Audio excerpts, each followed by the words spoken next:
Hey everybody. So I decided to do yet another bonus episode, you guys, today for this podcast. I know I'm popping up with random bonus episodes, but I really love doing this for you guys. Okay, but basically today I wanted to talk about, well, I'm sure you guys have heard of that familiarity term of, when someone feels like home to you, if you know what I mean. Now, this term, I was going to say terminology, but this term first occurred to me, I believe, was when I used to be a part of the twin flame whole dynamic. And some of you guys may be familiar with that, some of you guys may not be. But that's where I picked it up on, where I got it from, and I learned about it. And I remember I used to correlate those two terms together, and I was like, oh my God, like that's my person and this and that. But even if you don't resonate with that term, maybe you have experienced, someone where you've actually felt like that. They felt familiar to you. They felt like, like you've never felt like this before with anybody. So that's what we're going to talk about today. And well, here's the thing, you guys, like, in other words, have you ever been addicted to somebody who made you feel anxious, but you still couldn't let them go for whatever reason? Well, that's what I've experienced, right? And for years, I thought Taz was my person. Now, I've talked to you guys about Taz before in a few podcast episodes. If you haven't listened to them yet, you can listen to those, okay? So that way you guys can follow through with what's kind of going on and all that. But the thing is, you guys, he was actually a mirror to my wounds, all right?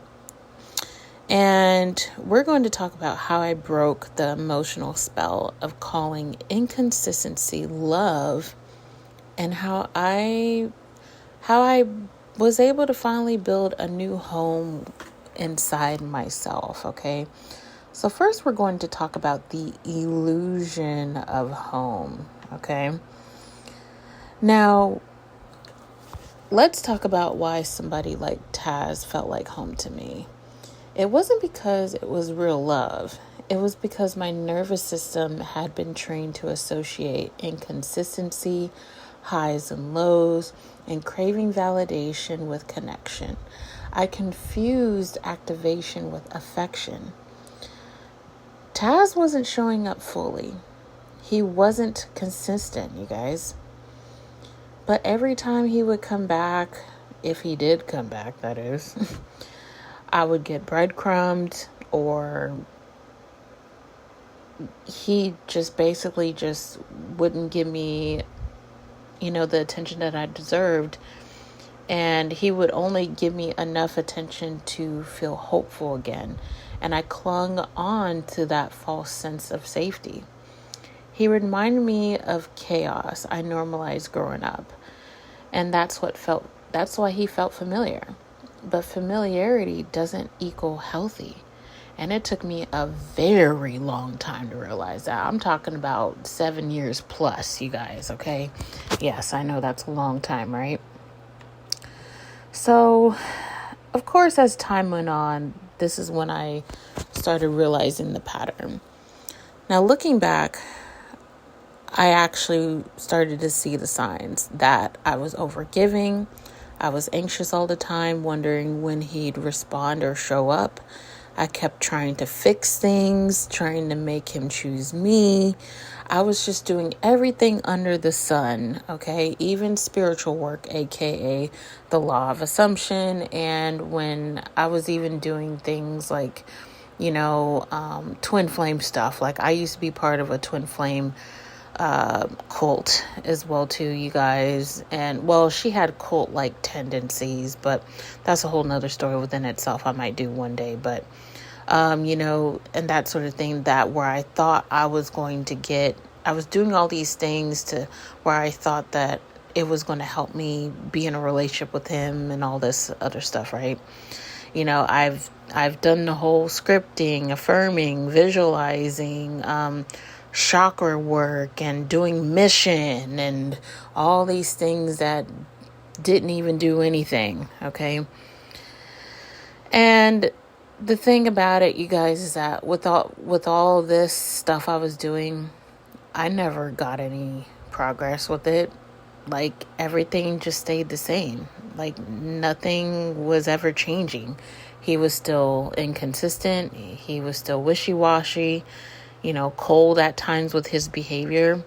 And over time, I felt burnt out. I was emotionally exhausted, and I just felt empty. And of course, that's when I realized it wasn't love. It was trauma bonding. I'm sure you guys are probably familiar with that, right? A trauma bond that you have with somebody. I was recreating a pattern that felt like chasing love, but it was really just chasing emotional crumbs.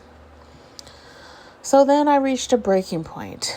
Eventually, I had enough, you guys. I was burnt out. I didn't realize I was so burnt out until about roughly a little over 2 years ago, okay? I was burnt out emotionally, mentally, energetically. My spirit just couldn't take it anymore. And about 6 months ago, I finally had cut him off for good that time, okay? And I have not spoken to this man in, November till about now, June of 2025, about 6-7 months now, right? And of course, during that time, I did grieve. I grieved the fantasy of him. I missed the version of him I created in my mind, but slowly something started to shift within me. I started to feel more at peace. I was feeling more neutral. I stopped looking at my phone, anxiously waiting for him to text me out of the blue or something like that, right? It wasn't easy at all. I was tired. My nervous system had to recalibrate. But I could feel it happening. I was missing him less, craving him less, and wanting more for myself. And of course, while I was in the midst of doing all this, you guys, I was working on healing my anxious attachment style. I was putting more focus on myself, figuring out what it is that I really did enjoy. And of course, I do daily rituals, which my rituals are actually just basically just steps, things that I do on a daily basis to heal my anxious attachment style. And yeah, I started focusing more on my weight loss. You guys get the idea. I don't have to really go into deep detail, but these are just small little things I started doing for myself, and that helped heal my nervous system to get to where I am today. Okay. So, of course, that goes right into the rebirth. All right. And that is when I stepped into what I call my Elton Pintamota energy. Okay. And I think I have an episode coming up about that as well, too, you guys, if you don't already know. He is somebody I really do have a really big crush on. Okay. I'm not going to lie. I'm not the type of person that really has crushes like that, believe it or not. I know. I really don't, but, obviously he is a fitness model and bodybuilder, and he is gorgeous. I'll just put it that way. But there's more to him than that, obviously. I really like how he seems to portray this whole confidence within him. And I love that he likes to help other people succeed as well, too, especially young men, because he is he's the same age as me. He's 34, but anyway, but once I just everything just shifted ever since I got into this era. Okay. So basically, he is now my manifestation journey, and everything Taz wasn't. I know, you guys, right? And the thing about Elton is he comes off as somebody who's secure, possibly consistent. I won't know that unless, I magically maybe meet him, or if I knew him on a deeper level, or something like that. Someone who comes off as aligned and most importantly, emotionally available. That's what we want, you guys. That's where we got to get to, right? With him, I could just feel that his desire is soft, peaceful. There's no chaos, no spiraling, just alignment. There's just something about him. I just don't know what it is, you guys. And the most powerful part is that I don't even want Taz anymore. Not even the fantasy version of him. Because once you've tasted peace, you guys, chaos stops being attractive. I'm not chasing. I'm not begging. I'm not manifesting out of fear. I'm attracting from wholeness, from embodiment. Okay? So here's what I'm going to leave you with. Being home within yourself means you validate your own emotions. You trust your intuition. You no longer confuse chaos with chemistry. So I'm going to add in a few affirmations to anchor this. I am safe in my body. I release what doesn't feel peaceful. And I don't chase love. I attract it by being love. And I'm going to add in a little journal prompt for you guys. And that is, where in my past have I mistaken inconsistency for love? And what does it feel like to choose peace now?